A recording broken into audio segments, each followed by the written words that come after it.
Hi guys, хар самраад тавтаа морил та бүхэндээ энэ өдрийн мэндийг хүргэе. За та нар маань Jeffrey Dahmer-ийн хэргийг санаж байгаа болов уу гэж найдаж байна. Америкийн түүхэнд хамгийн зартай цуврал алуурчдын нэг түүний нэр бол өнөөдрөгч хүртэл хүмүүсийг цочроосоор байдаг. За гэхдээ би өнөөдөр Jeffrey Dahmer-ийн тухай ярихгүй, харин эмэгтэй Dahmer буюу олон нийтийн сүлжээнд Lady Dahmer гэдгийг нэрээрээ танигдаж эхэлсэн хэргийн талаар ярьж өгнө. 2022 онд Wisconsin мужид болсон энэ хэрэг олон хүнийг дахин Jeffrey Dahmer-ийн тухай ярихад хүргэсэн. Гэхдээ тэр үнэхээр шинэ үеийн Jeffrey Dahmer байсан уу? Эсвэл энэ бүхэн хар тамхи сэтгцийн асуудал болон хүчирхийллээр дүүрэн амьдралын үр дүн байсан уу? Өнөөдрийн хэрэг бол сүүлийн жилүүдэд Америкийг хамгийн их цочирдуулсан гэмт хэрэгүүдийн нэг.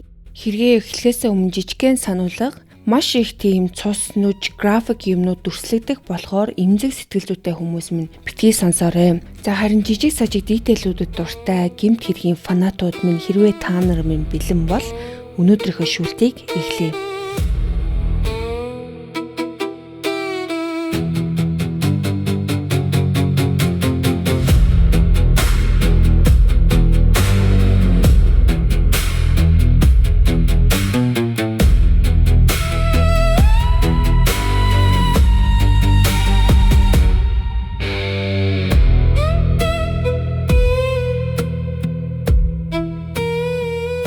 За энэ аимшигтай хэргийг хохирогч болох Shadrach Therian 97 оны 9 сарын 7-нд Wisconsin мужийн Green Bay хотод Tara болон Michael нарын гэр бүл төрсэн. Хоёр эгч нэг ахтайгаа Green Bay орчимд өссөн бөгөөд өсвөр наснда Bayport ахлах сургуульд сурж байгаад сургуулаа дуусгалгүй 2015 онд гарчдаг. За үүний дараа бол аав болон өвөөгийнхөө хамт гэр бүлийн бизнестэй ажиллаж эхэлдэг. Ар гэрийнх нь бол түүнийг ийдэг, инэрэнгүй зантай хүн байсан гэж дурсдаг. Видео тоглох, аялж зугаалах, гэр бүлийнхэнтэй цагийг өнгөрүүлэх дуртай. За мөн хамгийн их дуртай юм нь бол хөгжим тоглох, модон сэлбэр хийх авьяастай нэгэн байсан. Ахлах сургуульд байхдаа бол дунд сургуулийнхаа таньдаг байсан Taylor Coronado гэх охинтой үерхэж эхэлдэг.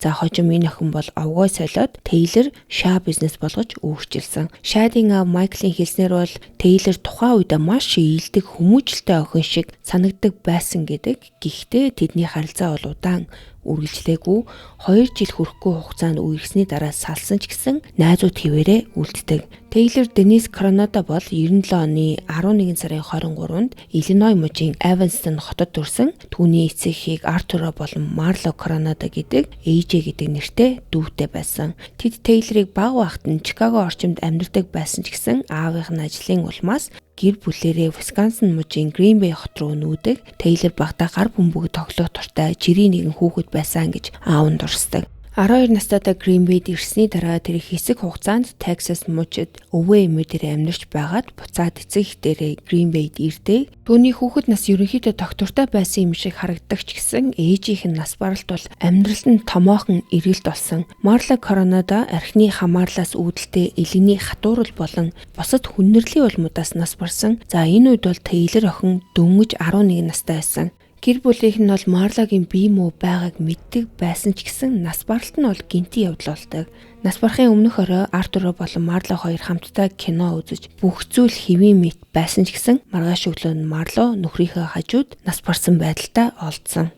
Ээж Marlo нас барсны дараа Coronado-гийн гэр бүл бол хүндхэн үеийг туулж эхэлдэг. Taylor ч гэсэн мөн адил сургуулийн сахилга баттай холбоотой янз бүрийн асуудлуудад холбогдох болсон. Нэг удаа ангийнхаа хүүхдийн хөгжмийн зэмсгийг хулгайлсан хэрэг гарсан ч гэсэн аав нь бол ердөө л үнийг өсвөр насны хүүхдийн гаргадаг жирийн алдаа гэж үздэг. Гэхдээ зан авирын асуудад үргэлжилсээр байсан болохоор 7 дугаар ангид байхад нь Arturo охиноо Green Bay дэх Nicolette сэтгцийн төвд үзүүлдэг. Түүний хэлснээр бол Taylor өмнөх шигээ байгаа болж зан ааш нь мэддэггүйц өөрчлөгдсөн гэдэг. Имлэгээс эмчилгээний эм бичиж өгсөн ч гэсэн Taylor бол удалгүй хэрэглэхээ болжтэй. За энэ үеэр аав нь дахин гэрсэн нь гэр бүлийн харилцаанд улам их үйл ойлголцол зөрчлийг дагуулдаг. Taylor ахлах сургуульд байхдаа шаадтай үерхэж ихсэн ч гэсэн зан авирын асуудлууд нь бол улам даамжирч төгсөх жилдээ зодооны хэрэгт холбогдож сургуулаасаа хөөгддөг. За үүний дараа тэрээр Texas дахь өвөө эмээ дээр очиж хэсэг хугацаанд амьдардаг. 2016 онд ахлах сургуулаа төгсөөд Green Bay-д буцаж ирж аавтайгаа хамт амьдрах болдог. За ингээд байж идлуудгүй Phoenix мужийн Grand Canyon их сургуульд электроник болон компьютерийн чиглэлээр суралцаж эхлээд удалгүй сургуулаа хайждаг. За чөлөө цагаараа бөмбөлөг, сувдаар жижиг гоёл чимэглэл урлаж онлайнаар зардаг байсан. За үүнийхээ дараа Saputo Cheese гэдэг компанид машины оператороор ажилд орсон. Энэ компанид ойролцоогоор 2 жил ажилласан. За 2020 оны 2 дугаар сарын 11-нд ажлаасаа гардаг. 3 хоногийн дараа буюу Валентины өдрөөр Warren Edwin Shabovтой гэрэлтэйг. За энэ Edwin нь бол өмнө нь хууль сахиулах байгууллагын анхааралд бол маш олон удаа өртөжсэн. Зэвсэгт хулгай, олон нийтийн хэв журам зөрчих, цагдаагийн шаардлагад эсэргүүцэл үзүүлэх, хууль бус эд зүйл хадгалах болон гэр бүлийн хүчирхийлэлтэй холбоотой хэрэгт татагдчихсэн. Гэрэлснийхээ дараах асуудал Shabov гэдэг нэрийг биш харин Shab Business гэдэг овгийг ашиглаж эхэлсэн бөгөөд бие биеийнхээ нэрийг хүзүүн дээрээ хүртэл шивүүлсэн. За харилцааныхаа ихэнх үеэс л эхлээд тэд метамфетаминыг бол их хэмжээгээр хэрглэж эхэлдэг. Тейлор бол угаасаа 12 настайгаас марихуана хэрглэж эхэлсэн. За 18 наснда хүрэх үедээ бол кокаин болон метамфетаминыг хэргэлдэг болсон. За энэ байдал бол улам даамжирч 22 нас хүрэхдээ өдөрт 10 хүртэл удаа метамфетаминыг хэргэлдэг болсон байна. За метамфетаминыг бол өдөрт 10 хүртэл удаа хэрэглэх нь бол маш өндөр түвшнийхээ хэрэглээнд орд юм байна. За би та нартай энэ эмэгтэйгийг хэрэглэж байсан хар тамхи буюу энэ бодисын талаар жоохон мэдээллийг өгнө. Яагаад тэгэхээр энэ бол та нарын шүүлтэнд асар их нөлөөтэй зүйл болно. За энэ бодис нь бол хямд үнэтэй мөртлөө маш хүчтэй донтуулдаг мансууруулах бодис. За нэг донтолтын судалгаа мэдээллийн төвийн захирал доктор Шеригийн хэлснээр бол бүх төрлийн сэргээш мансууруулах бодисууд дундаасаа тархины шагнал таашаалын тогтолцоонд хамгийн хүчтэй нөлөөлдөг нь метамфетамин гэж хэлсэн байдаг. Энэ мэдрэмжийг болохоор юу гэж тайлбарлах вэ гэхээр за та өөрийнхөө амьдралд авч ирсэн тэр хамгийн гоё мэдрэмжээ төсөөлөд үз. Тэрнээс 100 дахин хүчтэй. За харин энэ бодисын нөлөө арилгах үед бол таны амьдралдаа авч байсан хамгийн аимшигтай мэдрэмжээс 100 дахин хүнд байдгаа гэж тайлбарладаг. Энэ бодисын нөлөө нь буурах үед бол хүн амиа хорлох хэмжээнд хүрэхүйц хүнд сэтгэл гутралд ордог. За тиймээс өдөрт 10 удаа хэрэлдэг байсан Тейлор бол бараг өдөр бүр хамгийн өндөр оргил мэдрэмж болон хамгийн гүн хямрал хоёрын хооронд хит хитэн удаа савлаж амьдарч байсан гэсэн үг. Хар тамхинаас гарсан хүмүүсийн ярьснаар бол метамфетамины нөлөөнд орсон үед хүн өөрийн үйлдэл бусдад хэрхэн нөлөөлөх талаар бараг бодхоо болж хүссэн зүйлээ хийхэд бэлэн болтгоо гэж тайлбарладаг. Өөрөөр хэлбэл тухайн хүн бодит байдлыг эрүүл ухаанаар дүгнэх чадвараа тодорхой хэмжээнд алддаг гэсэн үг.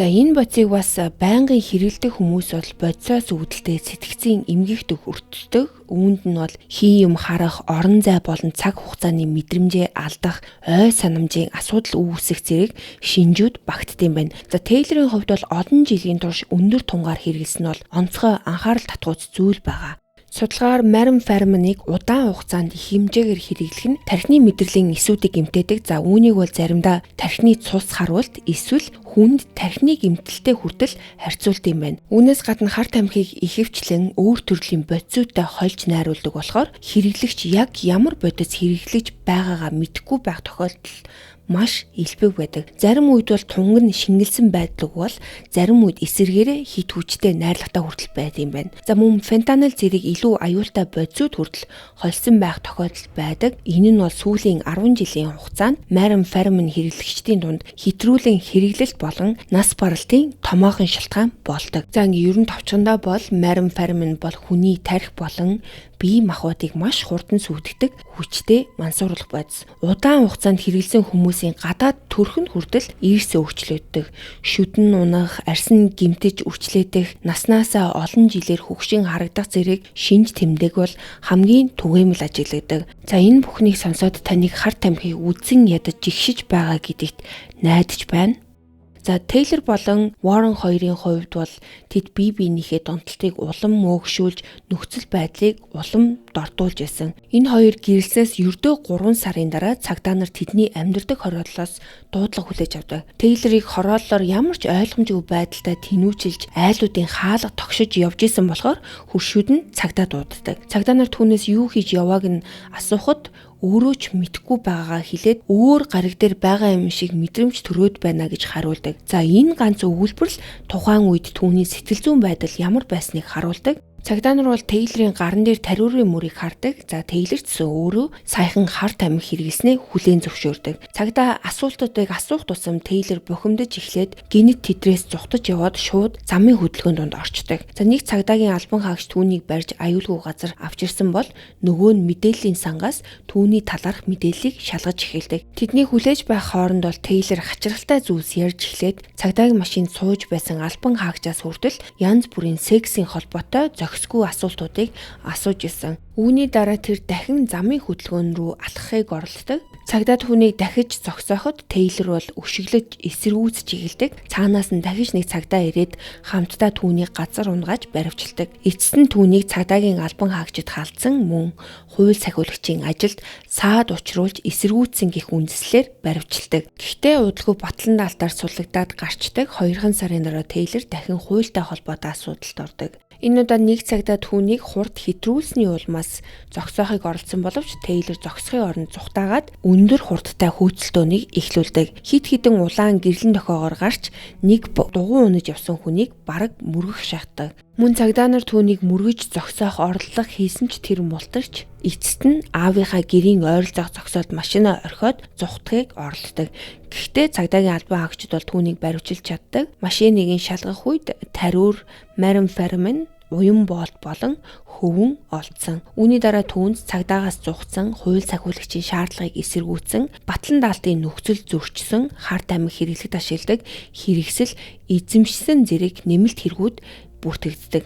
Гэсэн ч тэгээл дахиад батлан даалтаар суллагдчихдаг. За энэ удаад бол түүнд шагаан хяналтын төхөөрөмж зөөх мөн хөлсөөр дамжуулан мансууруулах бодис илрүүлдэг PHA хяналтын наалтыг тогтмол хэрэглэх шаардлага тавьдаг. Хэдийгээр түүнд тулгаж байсан хэрэгүүд нь бол нэлээд ноцтой байсан ч гэсэн шүүхээс түүнийг батлан даалтаар суллах шийдвэр гаргасан. Тухайн үед бол ковидын цар тахал оргил үедээ хүрч Америк нэгдсэн улсын 20 ангууд хит их ачаалттай болоод исэн. Халдварын тархалтыг хянахгүй бол шоронгууд шүүхийн маргаан нэхэмжлэлт өртөх эрсдэлтэй байсан болохоор олон мууж хорхоос өөр хяналтын аргуудыг илүү түлхүү ашиглаж эхэлсэн. За ингэснээр хүчирхийллийн шинжтэй гэмт хэрэг үйлдэггүй хүмүүсийг шоронд хорихын оронд GPS шагаан төхөөрөмж болон мансууруулах бодис илрүүлэх системээр хянах болсон. За ингэснээр илүү аюултай хэрэгтнүүдэд 20 ангиудад зай гаргах боломжийг бүрдүүлэх байсан. За Тейлор ч гэсэн энэ хөтөлбөрт нь хамрагдчихдаг. Түүнийг бол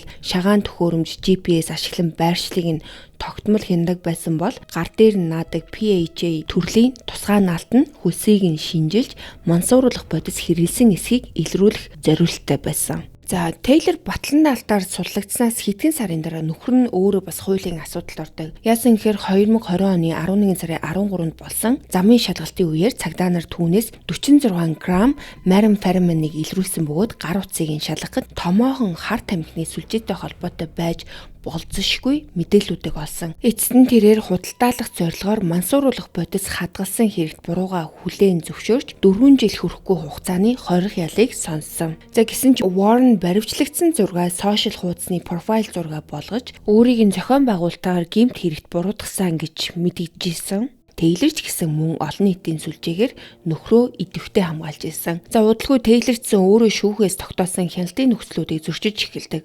2021 оны 1-р сард тэр шагаандаа зүүсэн байсан GPS төхөөрөмж аваад хайчдаг. Үүнийг нь илрүүлсний дараа дахин зүүлгсэн ч гэсэн дахиад 1 сарын дараа тайлаад хайчдаг. За яг энэ үед Тейлор бол өөрийгөө жирэмсэн болсноо мэддэг. Тэр үедээ бол хүүхдээ Warren гэж үзэж байсан ч гэсэн шүүхийн баримтуудад дурдсанаар бол хугацаанууд нь бол ерөөсөө бүрэн тохирдоггүй.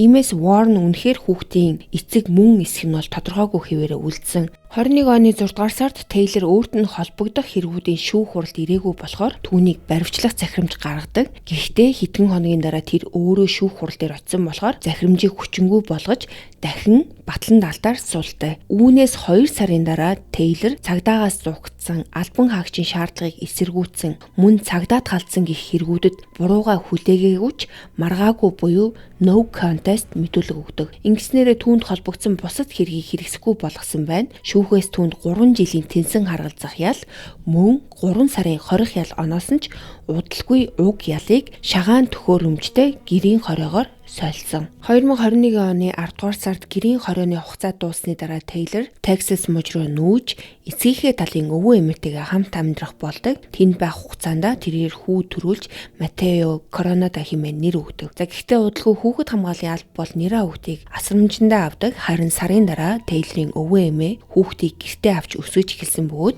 хожим албан ёсоор үрчилж авахар өргөдөл гаргасан. Дараагийн хэдэн сарын хугацаанд бол Тейлорын зан авир улам бүр докторгүй болж эхэлдэг. Тэнсэн харгалзах ялны хяналтанд байсан, нөхөр нь шоронд хоригдсон, хүүхдээ алдсан гэд маш олон юмнууд автсан үе. За энэ хугацаанд бол түүний амьдралын талаар мэдэх мэдээллийн ихэнх нь сошиал сүлжээн дээр байсан тэмдэглэлүүдээс нь харагддаг. За эхэндээ бол Тейлор хоригдож байгаа нөхөртөө үнэн ч хിവэрэ байгаагаа байнга илэрхийлдэг байсан. За нэг нийтлэлдээ бүр 2-7 хоног хоол идсэнгүй, түүний минь батлан даалтын мөнгө хамгийн түрүүнд гэж бичсэн байсан. Гэтэл 2022 оны 1 сар гэхэд бол тэдний харилцаанд ямар нэгэн ноцтой асуудал үүссэн юм шиг харагддаг. Нэг постн дээрээ бичгтээ надтай ингэж харьцлаа, дахиж хизээч ийм харилцаанд орохгүй, хиндэж итгэхгүй гэх мэт айгүй тийм бухимдлаа илэрхийлсэн постуудыг оруулж эхэлдэг. Яг юунд зориулж бичснийг нь мэдэхгүй ч гэсэн ямар нэгэн уур хилэн төрөмгийн өвөн аяс бол улам тодорч эхэлсэн. За яг энэ үед Тейлор бол интернетээр Джеффри Дамрын талаар юр бүсийн хайлтуудыг хайж эхэлдэг. Зүгээр нэг хэргийнхэн талаар уншаад өнгөрөх биш, бүр юу гэж бичсэн байсан гэхээр Джеффри Дамрын өгцөг, Джеффри Дамр шүүх танхим руу дур булаам алхаж байгаа гих мэд хачиргалтай зүйлсийг хүртэл хайсан нь хожим мөрдөн байцаагчдын гартаа оруулж авсан хайлтын түүхээс ил болдог. За магадгүй тухайн үед бол нөгөө Netflix-ийн цуврал бол асар их шуугаан тарж байсан нь нөлөөсөн байж болох. Гэхдээ л эдгээр хайлтууд бол хожим олон хүний анхаарлыг татдаг. 2022 оны 2 сарын 12-нд Тейлор гар утсаараа селфи авахдаа дэлгэцэн дээрээ Джеффри Дамрын зургийг нээсэн байсан зураг дээр үлдсэн. За тэр зурган дээр бол Тейлор инээмсэглэж хөвтөж байгаа харагдах бөгөөд яг хажууд нь бол Дамрын зураг байсан нь бол олон хүнд эвгүй сэтгэл төрүүлдэг. За харин ердөө 10 хоногийн дараа тэрээр гэрийн хорионд байгаа олонд танигдаагүй Марин Ферманы хамааралтай нэгэн эмэгтэйгээс 2022 оны за магадгүй 21-р зууны хамгийн дуйлантай эмэгтэй алуурчдын нэг болон хувирах гэж байсан. Нөхөртөөгөө харилцаагаа тасалсны дараа Тейлор бол ахлах сургуулийн үеийн хуучин найз залуу Шадтай дахин холбоо тогтоодог. 2022 оны 2 дугаар сарын 22-ны шөнө Шад ээж Тарагийн Stony Brook Lane дах гэрт нь очсон. За тэр бол их хвчлэн аавтайгаа амьдардаг байсан ч гэсэн хаяа ээжиндээ ирж хооллож хувцас аваад өгсөн. Тейлор өрөөний хамтрагчийнхаа машиныг зээлж аваад орой 9:30-ийн орчимд Шадыг тосож авдаг. Түүнтэй хамт Александр Ганнон гэх найз нь байсан бөгөөд тэд бүгд сургуулаасаа бие биенээ таньдаг байсан. Гуруула хар тамхи худалдаж авсны дараа Eastman Avenue-д байдаг Тейлорын орон сууцнд очдог. Тейлор бол тэнд 53 настай Scott Thomas гэх эртээ хамт амьдарч байсан. Тэдний төлөвлөгөө бол тухайн шөнө хамтдаа байж марихуана татаж метамфетаминыг хэрэглэх байсан. За шөнө нүнээс хойшоо Тейлор Шадын үсийг засаж өгөөд гар утсаараа авсан зураг нь хүртэл байдаг. За хожим Александр Ганнон буюу AJ хэлэхдээ тэдний хамт байх үед бол бүх зүйл хэвийн харагдаж байсан бөгөөд өөрөө удалгүй явсан гэж мэдүүлсэн. Үүний дараа Тейлор болон Шад хоёр Trazodone гэдэг зүйлийг хэрэглэдэг. За Trazodone нь бол тайвшруулах үйлчилгээтэй жороор олгодог антидепрессант эм байгаа.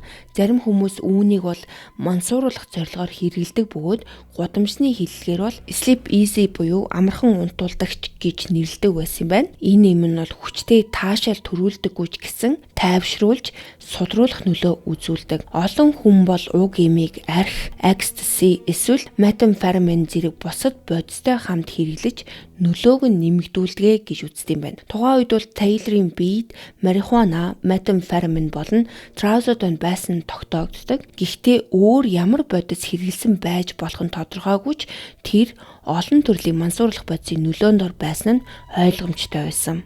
2 сарын 23-ны үрээр Тейлор болон Шад нар Скоттийн машиныг унаад ээж Тарагийнх нь гэрт очиод тэдний путбол руу ордог. Тэд Тара болон түүний найз залуутай уулзаагүй, ямар ч яриа өрнүүлээгүй. Гэхдээ Тара бол Тейлорын дууг сонсож гадаа машин зогсож байгааг харсан болохоор хоёуланг нь гэртээ байгаа л гэж боддог. За өглөөний 2:30-ийн орчимд путболын шатны дээд талд байрлах хажуугын хаалга хүчтэй хаагдах чимээгээр таараас ирдэг. Тэр Тейлор гэрээс гарч байна гэж бодоод тоогоогүй хэсэг хугацааны дараа гудамжнаас машины хөдөлгүүр асаж холдож явах чимээ сонсогдсон. Хэсэг хугацаанд унтаж байгаад сэрээд орноосоо босоод ирэхэд бол зойрных нь гэрэл асаалтай байхаар нь таараа унтраах гээд доошоо буудаг. За эхлээд бол хүүгээ ерөөсөө олж хараагүй. Тэгэнгүүт нь за Тейлортэй хамт явцсан байна л гэж боддог. Гэтэл дээшээ буцах гэж байхдаа шатны доор тавьсан 5 галлоны хувь нь нүдэнд нь тусдаг. Хувин дээр нь ингээд хүнжил болон даавуунууд тавьсан байсан. Эхэндээ бол таараа бол нэг их юм бодоогүй. Гэхдээ сонирхоод сөхөөд хартал тэр хувинд цуснд будагдсан түүний хүү шайдын толгой нь байсан. Хүүгийнхээ толгойг олж харсан даруйда таараа бол айсандаа дээшээ гүйж гараад найз залуу Стивийг сэрээдэг. За тэр юу харснаа хэлэхэд мэдээж Стив итгээгүй. Тиймээс өөрөө доошоо бууж шалгахаар болдог. Тэр хувин дотор цустай зүйл рүү харахад яг юу харж байгаагаа бол ерөөсөй ойлгоогүй. Хувин дотор юу байгааг ялгаж таних боломжгүй мэт санагдчихсэн ч гэсэн таараа тэр зүйл бол өөрийнх нь хүүгийнх нь толгой мөн гэдгийг дахин Стивд хэлж ийсэн. За ингээд тэд цагдаа руу залгадаг. Гэхдээ сонирхолтой нь тэднэр бол 911 рүү биш, яаралтай бус зүгээр орон нутгийн цагдаагийн дугаар руу залгадаг. Уг нь бол ийм зүйл харсан хүмүүс бол мэдээж шууд 911 рүү залгаад яаралтай тусламж хүсэх байсан бах. Гэхдээ минийхаар бол тухайн үед бол Стив бол өөртөө ингээд итгээгүй, таараг бол хит их сандарч буруу зүйл харсан байж магадгүй гэж бодоод нөхцөл байдлыг буруу ойлгоод хэтрүүлчих үе гэж болгоомжлсон юм шиг санагддаг. Хожим шүүхийн үеэр гарсан мэдүүлгүүдээс харахад бол Стив үнэхээр тэр хувин руу харсан ч тархин нь бол юу харж байгаагаа хүлээн зөвшөөрч чадахгүй байсан байгаа. Тэр үсийг нь харсан, толгойг нь ч гэсэн харсан.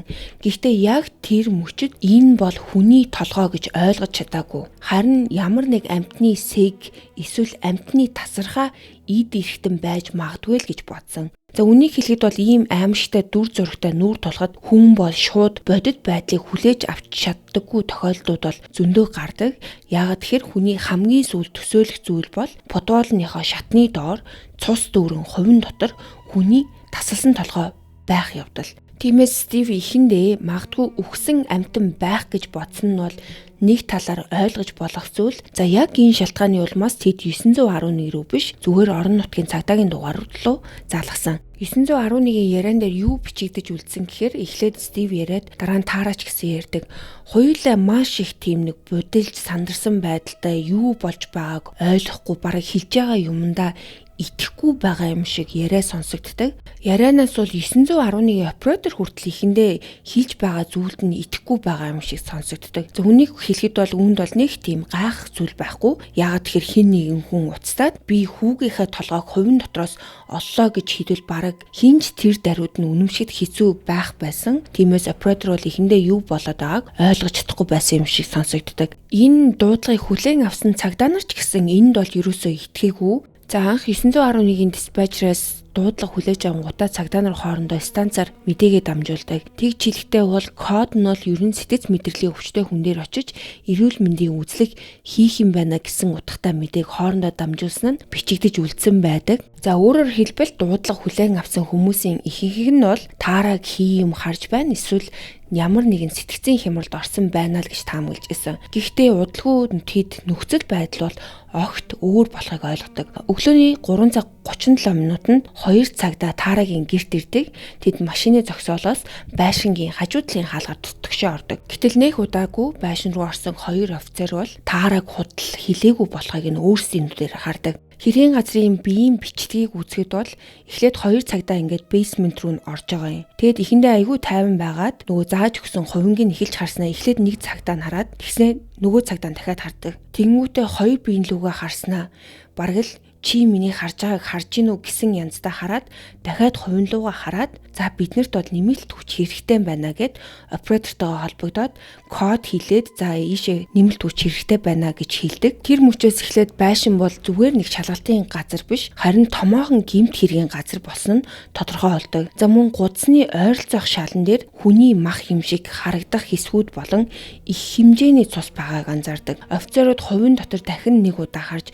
үнэхээр хүний толгой мөн болохыг баталгаажуулсны дараа хэргийн газрыг албан ёсоор хамгаалтанд авсан. За үүний зэрэгцээ бол хит хитэн цагтаа Тейлорын байр руу явдаг.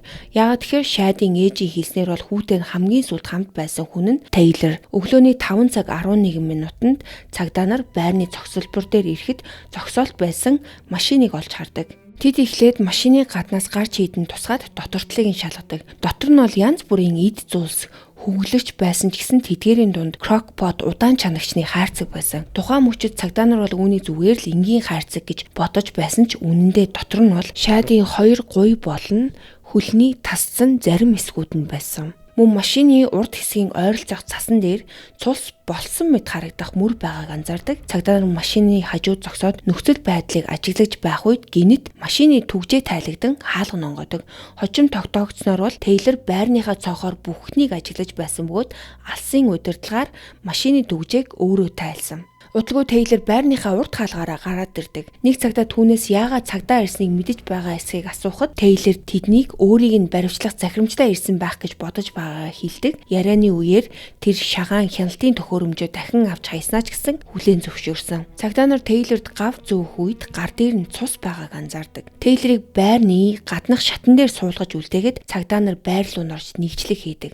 Тэд хаалга нь бол аль хэдийн онгорхой байгааг олж хараад дотогш ормогц хит хитэн утас, марихуана, мөн үл мэдэгдэх бодис агуулсан, хоорондоо наалдсан 3 тариурыг илрүүлдэг. Үүнээс гадна байрны хаалга болон гэрлийн унтраалга дээр цусны уул мөр байсан шинжилгээгээр тэр цус Шадих болох нь тогтоогддог.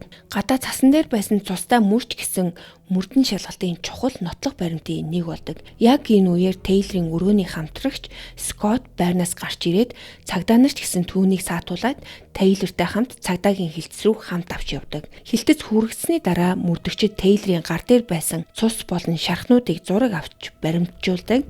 Мөн хувцсан дээр нь илэрсэн цусыг шинжилгээнд явуулахад Шадийн цус болох нь тогтоогдсон. Үүний дараа Тейлорт хоригдлын шар өнгийн хувцас өмсгөөд байцаалтын өрөөнд оруулдаг. Эрхийг нь танилцуулаад мөрдөгчид байцаалтаа эхлүүлдэг. Энэ байцаалт бол нийтдээ 6 цаг орчим үргэлжилсэн. Энэ хугацаанд бол хэд хэдэн удаа завсарлага Тейлорт өгдөг. Байцаалтын үеэр мөрдөгчдийн анхаарлыг хамгийн их татсан зүйл нь бол Тейлорын байгаа байдал. Тэр бүх байцаалтын турш юр бусын тайван байж асуултанд хамтран хариулж байсан бөгөөд ямар ч тийм сандарч айж төгших шинж ерөөсөө үзүүлээгүй. Байцаалтын туршид мөрдөгчид Тейлороос юу болсон талаар дахин асуухд бол эхэндээ болсон явдлыг ерөөсөө санахгүй байна гэж мэдүүлж ирсэн. За би та нартай энэ нөгөө цагдаатай хийсэн бичлэгийн хэсгээс нь зүгээр товчлоод яриад өгье. Байцаалтын үеэр бол мөрдөгчид тэр шин болсон явдлыг бол алхам алхмаар асууж эхэлдэг. Тейлорын хэлснээр тэр болон Шад бол эхэндээ харилцан зөвшөөрсөн бэлгийн харилцаанд орж байсан. Тэгээд янз бүрийн хэрэгэлсэл ашигласан гэж ярьдаг. Харин яриа цааш үргэлжлэх тусам нөхцөл байдал бол огт өөр зүйл болж хувирдаг. Тэрээр нэг мөчөд Шадыг гинжээр боомлж эхэлсэн. За яг хэдийд бол байдал хяналтаас гарсныг сайн санахгүй байгаагаа хэлдэг. Тейлорын мэдүүлснээр тэр үедээ бол метамфетамины нөлөөнд байсан. За өөрийгөө хит хитэн удаа ухаан нь орж гарч байсан гэж тайлбарладаг. Мөрдөгчд түүнээс Шад амьсгал хурааж байгааг ойлгосон эсхийг асуухад Тейлор тиймээ гэж хариулдаг. Тэрээр Шадийн биеийн өнгө өөрчлөгдөж байдал нь муудаж байгааг анзаарсан гэж хэлдэг. Мөн мөрдөгчд түүнээс үргэлжлүүлэн үйлдэл хийх нь түүнийг өхүүлэх эрсдэлтэйг мэдэж байсан уу гэж асуухад Тейлор мэдж байсан гэдэг. Ярилцлагын туршид тэр зарим асуултанд санаанд оромгүй байдлаар хариулж байсан нь мөрдөгчдийн анхаарлыг ихээр татдаг. Дараа нь мөрдөгчд Шадийн цогцтой холбоотой асуултууд руу орж эхэлдэг. Тэрээр цогцыг хэсэгчлэн тасалсан гэдгээ хүлээн зөвшөөрдөг. Мөрдөгчд биеийн хэсгүүд хаана байгааг асуухад Тейлор зарим нь байшингийн зойрон байгаа гэж хэлдэг. Харин толгойг нь хаана байгааг асуухад тэр хар хувин дотор хийж шатны ойролцоо үлдээсэн гэж хариулдаг. За мөн машин дотор биеийн бусад хэсэг байж магадгүй яг юу үлдсэнийг бүрэн санахгүй байгаа гэж хэлдэг. Миний хувьд ч гэсэн яг энэ бичлэгнүүдийг үзэхэд бол Тейлорын энэ юм ярьж байхдаа ямар ч сэтгэл хөдлөлгүй зүгээр л нэг одоо би та нарт ийм ярьж байгаа юм шиг тайван байдалтайгаар юм ярьж ирсэн нь бол түгшүүртэй санагдсан. Бүр нэг мөчөд бол болсон явдлын үеэр илүү их хар тамхи хэрэгэлсэн бол дээр байх байсан юма гэж хүртэл ярьж ирсэн. Байцаалд явагдаж байх үед Тейлор хэдийнэ мансуурлынхаа тэр оргил үеэсээ гарцсан байсан нь бол илт харагддаг. Гэхдээ шүүх хурлын үеэр хамгаалтын талбал түүнийг байцаалд өгөх үедээ хар тамхины нөлөөнд хിവэрэ байсан л гэж маргадаг. За нөгөө тал нь бол мэдээж үүнтэй санал нийлээгүй. Яагаад тэгэхээр баривчлагдсанаас хойш нилээд хугацаа өнгөрцөн байсан төдийгүй байцаалд өөрөө 6 цаг орчим үргэлжилсэн. Тейлор бол тухайн үед нөлөөнд байсан эсрэг талаар маргаан бол өнөөдрийг хүртэл байдаг. Гэхдээ миний хувьд бол тэр бол маш ойлгомжтой ярьж исэн. Өөрийгөө бол би юу ч санахгүй байна, ухаан орж гарч исэн гэсэн мөртлөө үйл явдлыг нарийн ширийн ингээд бараг секунд минутаар нь ингэж дитейлтэй ярьж санаж исэн байгаа. Шүүх хурал дээр шүүгч хүртэл түүнийг саруул ухаантай ойлгомжтой ярьж байсан гэж тодорхойлдог. Өөрөөр хэлбэл хар тамхины үлдэгдэл нөлөө байсан байж болох ч Тейлор бол юу ярьж байгаагаа мэдэж байсан нь илт харагддаг. Байцаалтын бичлэг бол нэлээд олон цаг үргэлжилдэг болохоор би яг бүгдийг нь та нартай үг өсөггүй ярьж өгч чадахгүй. Харин Тейлорын хүлээн зөвшөөрсөн мэдүүлгийг цаг хугацааны дараалал нь би та нарт нэгтгээд энэ яриад өгье. Тейлор ярихдаа Тейлор болон Шайд хоёр Шайдын ээжийн гэрийн подвал руу ордог. Тэнд Шайд хүзүүндээ нохооны төмөр хүзүүвчийг зүүж Тейлороор өөрийгөө боолгуулж эхэлсэн. Үүний зэрэгцээ Тейлор түүнтэй бэлгийн харьцаатай холбоотой үйлдэлүүд хийж исэн. Хожим Тейлорын хэлснээр бол Шайд өвхөж эхэлж байгааг анзаарсан ч тэр үедээ үүнийг таатай мэдрэмж төрүүлсэн учраас үргэлжлүүлсэн. Шайд нэгэн үед эсэргүүцэж тэмцээг оролцсон ч Тейлор боомлсоор байсан. Тэрээр бүр Шайдын зүрхний цохил аажмаар удааширч байгааг мэдэрч байсан. Энэ нь бол өөрт нь сэтгэл хөдлөм санагдсан гэдгийг хүлээн зөвшөөрдөг. Мөрдөн шалгалтын дүгнэлт дээр Шайд амь насаа алдахад ойролцоогоор 3-5 минут зарцуулсан гэж дүгнэдэг. Үүний дараа Тейлор цогцос дойнд бэлгийн шинжтэй үйлдэлүүд хийсэн гэж өөрөө мэдүүлсэн. Мөн цогцыг гимтээж эхэлсэн. Подвалд байсан цэнхэр өнгийн хадгалах савыг ашиглаж урсаж байсан цусыг цуглуулад дараа нь дээд давхраас галтгооны хутгнууд авчирч цогцыг хэсэгчлэн тасалж эхэлсэн. Тейлор дараа нь цуглуулсан цусаа подвалын шүршүүрийн ойролцоох ус зайлуулах хоолой руу асгасан. Цогцыг хэсэгчлэн таслах ажил олон цаг үргэлжилсэн. Энэ хугацаанд тэр хар тамхиныхаа нөлөөнөөс болоод хидэн удаа унтаж сэрсэн гэж мэдүүлдэг. Гэхдээ сэрэх бүрдээ хийж байсан зүйлээ үргэлжлүүлсэн. Дараа нь подвалд байсан хайрцаг ууд савнуудыг ашиглаад биеийн хэсгүүдийг ангилж хийж эхэлсэн. Анхны төлөвлөгөө нь бол бүх хэсгийг авч явах байсан гэж хэлсэн ч залхуурч бас сэжиг төрөөд бүгдийг нь авч яваагүй гэж мэдүүлсэн. Толгойг нь дараа нь хэрэглэхээр хадгалж үлдэхээр шийдсэн болохоор хар хувин дотор хийж дээр нь хүнжил бүтээсэн. Эцэст нь тэр хоёр гуй болон хөлний жижиг хэсгүүдийг авч явсан. Эдгээрийгээ удаан чанагшны хайрцагт хийж дараа нь машинаа байрлуулсан. Мөрдөгчдийн үзэж байгаагаар бол энэ бүх хугацаанд Тейлорын биед метамфетамин болон марихуана заа дээрээс нь тразодон гэсэн эмийн нөлөө байсан гэж үздэг. Гэхдээ тэр байцаалтын бичлэгийг үзсэн олон хүн бол нэг зүйл дээр санал нийлдэг. Тейлор бол төөрөлцөн эсвэл юу ярьж байгаагаа ойлгохгүй байгаа хүн шиг огт сонсогдоогүй. Харин ч бүр маш ойлгомжтой дараалалтай ярьж исэн. Харамсалтай нь түүний сэтгэл хөдлөл илэрч байсан цөөн мөчүүд нь бол гимшилтэй холбоотой байгаагүй. Тэр заримдаа инээмсэглэж болсон зүйлсийн талаар хөнгөн өнгөөр ярьж байсан. За зарим хариулт нь бол бүр хийсэн зүйлдээ сэтгэл хангалуун байсан юм шиг сонсогддог. Тэрч байтугай авч явахыг хүссэн биеийн хэсгүүдийнхээ заримыг үлдээч гэсэндээ харамсаж байгаа мэт ярьсан нь мөрдөгчдийг хүртэл цочирдуулдаг. Байцаалт дуусны дараа бол Тейлорыг эмнэлэг рүү авч явдаг. Цогцыг хэсэгчлэн таслах үедээ өөрийгөө санамсаргүй зүснээс болоод гар хөл дээр нь хид хідний шарах үүссэн байсан. За үүн дээр нь ойдол тавих шаардлагатай болсон юм байна. Дараа нь түүнийг дахин цагдаагийн хилтэст авчирч өмнөх мэдүүлгийнх нь зарим хэсгийг дахин баталгаажуулан асуудаг. Удалгүй мөрдөгчд түүнд шоронд хоригдох гэж байгааг нь мэддэг. Гэхдээ энэ мэдээ бол Тейлорыг бол нэг гайхшруулаагүй. Түүний хариу үйлдэлийг хараад нэг мөрдөгч түүнээс хэрв хэн нэгнийг алж дараа нь цогцыг нь хэсэгчлэн тасалсан хүн байвал шоронд орох ёстой гэж бодож байна уу гэж асуудаг. Тейлор нэг хэдэн секунд бодсныхаа дараа "Өө мэдээч штэ. Тийм юм хийсэн хүн шоронд орох ёстой. Үнэхээр аимшигтай юм байна" гэж хариулдаг. Яг тэр үед мөрдөгчд Шайдын үлдэгдлийг бол подвалаас үргэлжлүүлэн хайж исэн. Тэд дээр матрас болон орны доороос цус илрүүлдэг. Зарим хэсгийг бүр цэвэрлэхийг оролцсон юм шиг уул мөр хүртэл байсан. Мөн шуршуурын ус зайлуулах хоолойн ойролцоо цус илэрдэг. Тэр хэсэгт ч бас цэвэрлэгээ хийсэн шинж тэмдэг ажиглагдсан. Pac-Man тоглоомын машины ойролцоо нохоон төмөр гинж олддог. Хананд тулгаж тавьсан модон шүүгээний хайрцаг дотроос хүний эд эстэй байсан бэлгийн хэрэгсэл олддог. Хожим шинжилгээнд оруулсан ч гэсэн шайдын DNA мөн эсхийг нь бол тогтоож чадаагүй. Хар хувинг шалгах үед мөрдөгчд толгой болон цуснаас гадна галтгооны стейкний хутга, эвхдэг хутга, Jolly Rancher чихэр, төмөр хадаас сахлын хутга болон шайдын бэлэг эртнийг олсон. Мөн ягаан хар өнгийн үүргэвч дотроос биеийн хэсгүүд илэрдэг. Зарим хэсгийг гялгар уутаар ороосон байсан ч гэсэн заримыг нь бол зүгээр л хамгаалтгүйгээр ингээ хайцсан байсан. Подвалын шалан дээр байсан цэнхэр хадгалах сав дотор хүнжил болон хувцаар бүтээсэн биений хэсгүүд байсан. Дотроос нь том махны хутга болон хид хідэн дотоод эрхтнүүд олддог. Шайдын их биеийн дээд хэсэг 2 гарын хамт тэр савн дотор байсан. Өөр биеийн хэсгүүдийг цэнхэр спорт цүнхнээс олсон. Түүний хажууд цустай альчуурнууд байсан бөгөөд хэрэгт гарсан газрыг цэвэрлэхэд ашигласан юм шиг харагддаг. Мөн тэндээс 3 галтгооны хутга олддог. За нэг хутга нь бол бүр ингээд тасралтгүй ашигласнаас болоод ер нь мохцсон. Жимсний жижиг хутга бол мөрийцэн. За нэг стейкний хутганы үзүүр нь хугараад үзүүр нь байхгүй болсон байсан. Хожим мөрдөгчд тэр хугарсан төмөр үзүүрийг биеийн нэг хэсгээс нь олдог. Тэр шүүгээний дээрээс өөр нэг нохоон гинж, шилэн гаанс болон ойролцоогоор 21 г метамфетамин агуулсан уутыг олсон.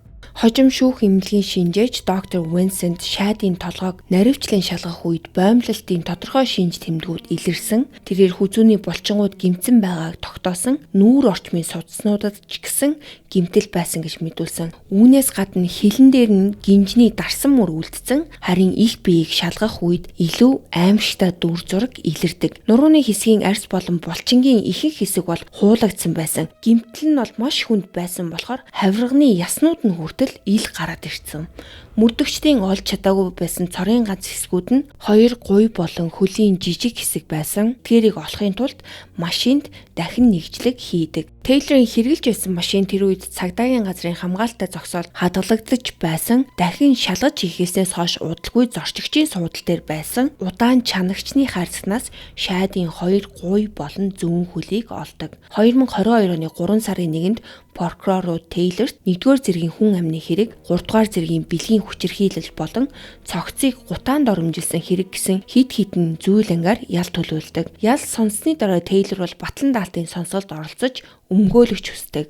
Энэ үеэр тэр өмнө нь шагаан хяналтын төхөөрөмжөө авч хайж байсан нь дурддагсан бөгөөд Texas руу зүхтаж болзошгүй эрсдэлтэй гэж үздэг. Түүний хүү Texas мужид амьдардаг байсан болохоор шүүх түүнийг оргон зайлах магадaltaй гэж үзэж $2 сая бэлэн мөнгөөр батлан даалтыг тогтоосон. Улсаас түүнд өмгөөлөгч оноож за тэр өмгөөлөгч бол Тейлорыг сэтгцийн хувьд шүүх урд оролцох чадвартай эсэхийг тогтоох үнэлгээ хийх хүсэлтийг гаргадаг. За шүүгч бол энэ хүсэлтийг нь зөвшөөрөөд Тейлорыг сэтгцийн эрүүл мэндийн байгууллагад хүргэж мужийн сэтгэл зүйч үнэлгээ хийхэд түүнийг шүүх хуралд оролцох чадвартай гэж дүгнэдэг. Гэхдээ энэ нь бол цаашдын олон үнэлгээний зөвхөн эхлэл нь. Хамгаалтын талаас сонгосон өөр нэгэн сэтгцийн эмч Тейлор харт тамхины хамааралтай асуудалтай гэдгийг хүлээн зөвшөөрсөн ч мөн адил шүүх хуралд оролцох чадвартай гэсэн дүгнэлтийг гаргадаг. Үүний дараа өмгөөлөгчид Тейлорын баривчлагдах үеийн мэдүүлгүүдийг хүчингү болгохыг оролцсон. Тэд түүнийг тухайн үед харт тамхины нөлөөнд байсан гэж маргаддаг. Мөн бэлгийн хүчирхийллийн зүйл ангийг хэрэгсгүй болохыг хүссэн. Яагаад гэхээр хохирогчийн бэлэг эрхтэн бол тухайн үед аль хэдийнэ таслагдсан байсан гэж тайлбарладаг. Гэхдээ шүүгч бол эдгээр хүсэлтийг бүгднийг хэрэгсгүй болгосон. Дараагийн хэдэн сарын хугацаанд олон удаагийн сонсгол болсон ч Тейлорын зам байдал бол өөрчлөгдөөгүй. Нэг сонсголын үеэр шүүгч шүүх хурлын товыг хойшлуулж байгаагаа мэдэгдэхэд Тейлор гинэт босож ирээд өөрийн өмгөөлөгч рүүгээ дайрдаг. Түүний гар гавтай байсан ч гэсэн тохоогоороо хит хитэн удаа цохиж амждаг. За харин шүүхийн шериф бусдын тусламжтайгаар түүнийг газар дарж тогтоосон. Нөхцөл байдал маш хурцтмал болсон болохоор бүх хүмүүсийг шүүх танхимаас нүүлгэж шилжүүлэх ажиллагаа зохион байгуулдаг. За хожим ил болсон мэдээлэлээр бол Тейлор түүнийг дарж унагсан цагдаатай ноцолдож байхдаа бууг нь авах гэж оролцоон гэж үзсэн. үздэг. Тиймээс аюулгүй байдлын бодит эрсдэл үүссэн гэж шүүх үздэг. За энэ явдлын дараа түүний өмгөөлөгч Queen хэрэгээс гараад түүний орон Christopher гэдэг өмгөөлөгч улсаас томилогддог. Шүүх хурлыг 2023 оны 7 дугаар сард эхлүүлэхээр товлсон ч хамгаалтын тал дахин нэг удаа сэтгцийн үнэлгээ хийхийг хүсдэг. Яагаад тэгэхээр өмнөх үнэлгээ хийгдээд 8 сар өнгөрсөн байсан бөгөөд хэрэг гарснаас хойш 1 жил гаруй хугацаа болцсон байсан. За шүүгч бол дахин үнэлгээ хийхийг зөвшөөрдөг. Хамгаалтын талаас томилогдсон шүүхийн сэтгэл зүйч доктор Даян Тейлортой 3 удаа уулзахыг оролцсон ч гэсэн Тейлор ярилцлагаас татгалзсан. Бүр нэг үнэлгээний үеэр түүн рүү хуванцар сандлыг хүртэл шийдсэн. Гэхдээ хэдхэн сарын дараа доктор Даян эцэст нь түүнтэй ярилцаж чадсан. Харин энэ ярилцлагын дараа Тейлорыг бол идэвхтэй psychotic шинж тэмдэгтэй гэж ажиглагдсан. Ийм учраас шүүх хуралд оролцох чадваргүй гэж мэдүүлдэг. Гэхдээ шүүхийн томилсон өөр нэг сэтгэл зүйч болох доктор Матthew эсрэг дүгнэлтийг гаргадаг. Түүний үзэж байгаагаар Тейлор бол шүүх хуралд оролцох бүрэн чадвартай байсан гэж дүгнсэн. Ингэснээр шинжээчдийн дүгнэлтүүд хоорондоо зөрчилдөж эхэлсэн ч гэсэн эцэст нь шүүх ажиллагааг үргэлжлүүлэхээр шийддэг. Тангарахны сонгон шалгаруулалт эхэлж хэрийг албан ёсоор шүүх шатанда шилжсэн. Тейлорын шүүх хурал бол 2023 оны 7 сарын 24-нд эхэлдэг. Хоёр төрлийн мэдээлэл өгдөг. Нэгдүгээрт зүгээр л өөрийгөө гин буруугүй. Хоёрдугаарт хэрвээ хэрэг үйлдсэн байсан ч гэсэн сэтгцийн өвчин болон соггийн улмаас эрүүгийн хариуцлага хүлээхгүй гэж мэдүүлдэг. Шүүх хурлын үеэр маш олон хүн ирж мэдүүлэг өгдөг. За хамгийн түрүүнд мэдүүлэг өгсөн хүмүүсийн нэг бол мэдээж толгойг нь анх олсон Тара болон Тарагийн найз залуу Стив хоёр байсан. За үүний дээрээс бол хэрэг гарахад тэдэнтэй хамт байсан Андерсон Ганн буюу AJ байсан. AJ-г мэдүүлэг өгч байхад энэ Тейлор бол зүгээр л доошоо хараад нүрээ тагалчаал инээгээ сууж исэн. За дараагийн хүн түүний аав нь. За аав нь орж ирэхдээ бол ингээд улбар шар өнгийн шарангийн хувцас өмссөн орж ирж мэдүүлэг өгдөг. За аав нь бол 2018 онд 16 нас хүрээгүй хүүхдэд холбогдох 2 дугаар зэргийн бэлгийн хүчирхийллийн хэрэгт буруутай гэж тогтоогдоод 12 жилийн хорих ял дээрээс нь ялаа эдэлж дууссаны дараа 18 жилийн хугацаанд хяналтанд байх шийдвэр гаргаад шорондоо ялаа эдэлж байсан энэ үедээ охиныхоо талаар мэдүүлэг өгөхөөр шүүхтэр ирсэн байгаа нь тэр байсан. Энэ аав нь юу ярьсан гэхээр миний өмнө ярьсан сэтгцийн эрүүл мэндийн төвд очиод сэтгцээ үзүүлээд им бичүүлж исэн. За тэр талаар нь яригдсан байгаа. За ингээд ердөө 3 өдөр үргэлжилсэн шүүх хурлын дараа тангартны шүүх зөвлөлтгөр гардаг. Тэдэнд бол ердөө 30 минут л хангалттай байсан. Эцэст нь тангартнууд Тейлорыг бүх зүйл ангаар буруутай гэж нэгэн дуугаар тогтоосон. Гэхдээ хэрэг үүгээр дуусаагүй. Шүүх хурлын дараагийн шат нь бол Тейлор өөрийн үйлдэлтэй эрүүгийн хариуцлага хүлээх чадвартай байсан эсхийг тогтоох ажиллагаа байсан. Энэ шатанд бол өмгөөлийн талаас дуудсан сэтгэл зүйч Тейлор хүнд хэлбэрийн 2 туйлд эмгэгтэй гэж мэдүүлдэг. Түүний үзэж байснаар бол уг эмгэгийн улмаас Тейлор хийж байгаа үйлдэлийнхээ буруу зөвийг ойлгох чадвараа алдсан байсан бөгөөд өөрийн зан үйлээ хянах боломжгүй болсон гэж тайлбардаг. За харин муж улсын талаас мэдүүлэг өгсөн шүүхээс томилогдсон 2 сэтгэл зүйч үүнтэй санал нийлээгүй. Тэдний үзэж байгаагаар Тейлорын үйлдэл сэтгцийн өвчнөөс бус харин харт амхны хэрэглэнээс шалтгаалсан. Мөн Висконсин мужийн хуулиар бол зөвхөн харт амхны нөлөөнөөс үүдэлтэй сэтгцийн өөрчлөлт нь галзуурлын хамгаалалт буюу эрүүгийн хариуцлагаас чөлөөлөгдөх үндэслэл болдоггүй юм байна. Үүнээс гадна Тейлорын хэрэг гарсны дараах үйлдэлүүдийг ч гэсэн онцлон дурддаг. Тэрээр цогцсыг хэсэгчлэн тасалсан, биеийн хэсгүүдийг нуухыг оролцсон, подвалын зарим хэсгийг цэвэрлсэн, шөвшөөрийн ус зайлуулах хоолойн орчинд цэвэрлэгээ хийсэн уул мөр үлдээсэн. Прокуроруудын үзэж байгаагаар л эдгээр бүх үйлдэл нь Тейлор хийсэн зүйлээ буруу гэдгийг ойлгож байсан гэдгийг харуулж ирсэн. Яг тэгэхээр хэрвээ хүн өөрийн үйлдэлийн буруу зөвийг ойлгох чадваргүй байсан бол нотлох баримтыг нуух уул мөрөө арилгах гэж оролдох ямар шаардлага байгаагүй. За харин өмгөөлийн тал бол өөр байр суурьтай. Тэд Тейлор бага наснаасаа эхэлсэн сэтгцийн асуудалтай байсан бөгөөд харт амх энэ байдлыг нь улам дордуулсан л гэж маргадаг. Өөрөөр хэлбэл түүний олон жилийн турш үргэлжилсэн сэтгэлийн асуудал болон харт амхны хэрэглээ нийлээд тухайн шүн болсон үйл явдалд нөлөөлсөн гэж өмгөөлийн тал үүдсэн. Гэхдээ эцсийн шийдвэрийг тангартны шүүх гаргах ёстой байсан. Нэг цаг орчим зөвлөсний дараа тангартнууд буцаж ирээд санал нэгтээ шийдвэр гаргадаг. Тэдний дүгнэлтээр Тейлор бол хүн амны хэрэг үйлдэх үедээ буруу зөвийг ялгаж салгах чадвартай байсан. Түүнийг эрүүгийн хариуцлагаас чөлөөлөх хэмжээний сэтгцийн өвчин эсвэл согог байгаагүй гэж үздэг. Ингэснээрээ хэрэг шийтгэл оногдуулах шат руу шилждэг. 2023 оны 9 сарын 26-нд Тейлор ял сонсгоор шүүхэд ирсэн. Гэхдээ тухайн үед Тейлор 20 ангид байх хугацаанд бусад хоригдол руу нулимж байсан учраас шүүх хурал дээр ирэхэд нь нүүрэнд нь тусгай хамгаалтын тор буюу speed guard-ыг зүүлгэсэн байсан. Хамгаалтын тал бол түүнд хамгийн дээд хэмжээний ял оноохоос сэргийлэхийн тулд хид хідэн гэрчийг дуудаж авчирдаг. За тэдний дунд бол Тейлорын хүүг үрчилж авахар ажиллаж байсан эмээ нь тухайн үед өөрөө хоригдож байсан аав нь ч гэсэн мэдүүлэг дахиж өгдөг. Үүнээс гадна өмгөөллийн тал хордлогын шинжээч Джеймс гэдэг хүнийг гэрчээр дууддаг. За энэ шинжээ чинь олон жилийн турш үргэлжилсэн хар тамхины хэрэглээ, хүний тархи болон зан төлөвт хэрхэн нөлөөлдөг талаар тайлбарлаж, ялангуяа хэрэг гарсан шөнө Тейлорын шийдвэр гаргах чадварт ямар нөлөө үзүүлж болохыг шүүхэд тайлбарласан. За ингээд эцэст нь шүүгч ял оноох шийдвэрээ танилцуулдаг. 1-р зүйл анги болох санаатай хүн амны хэрэгт бүх насаар нь хорих ял. 2-р зүйл анги болох цогцыг гутаанд оромжилсан хэрэгт түүнд нэмэлтээр 7 жил 6 сар. 3-р зүйл анги болох 3-р зэргийн бэлгийн хүчирхийллийн хэрэгт түүнд дахин 3 жилийн хорих ял. За энэ Висконсин мужид цаазын ял байдаггүй учраас бүх насаар нь хорих ямар ч нөхцлөөр цуглагдах боломжгүй гэдэг ял бол хамгийн хүнд шийдэлүүдийн нэг байгаа. Олон хүний хувьд бол шүүхээс оноосон ялтаа маргах зүйл бараг байгаагүй.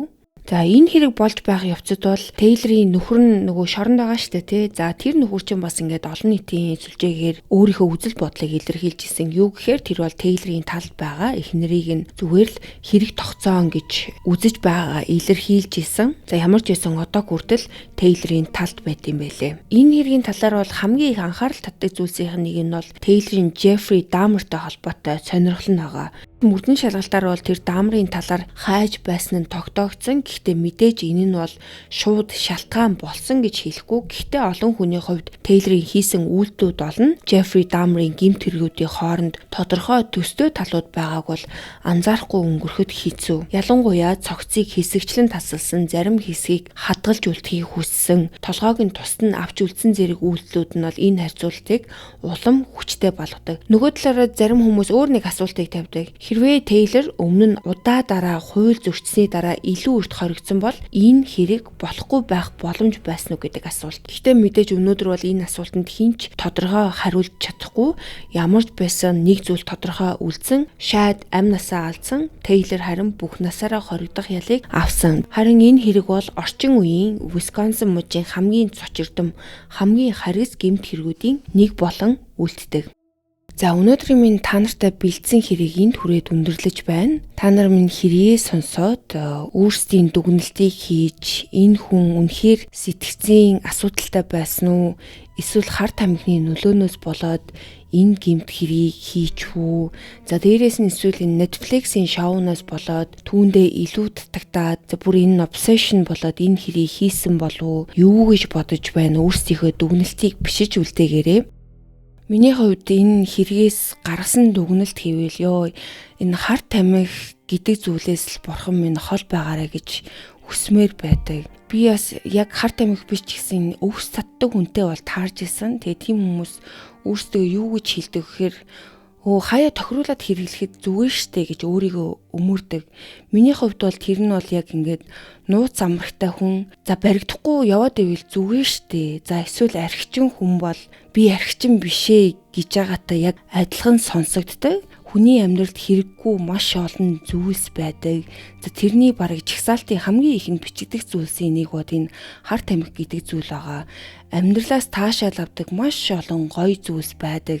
Тэгээ тийм болохоор эрүүл зөв аргаар амьдралаас таашаал аваарай гэж би хүсмээр байна. За энэ хар тамхи л биш шүү. Ингээд өнөөдрийнхөө дугаарыг эхнээс нь дуустал нь сонссон та нартай баярлалаа. Дараагийнхаа дугаараар уулзлаа. Баярлалаа.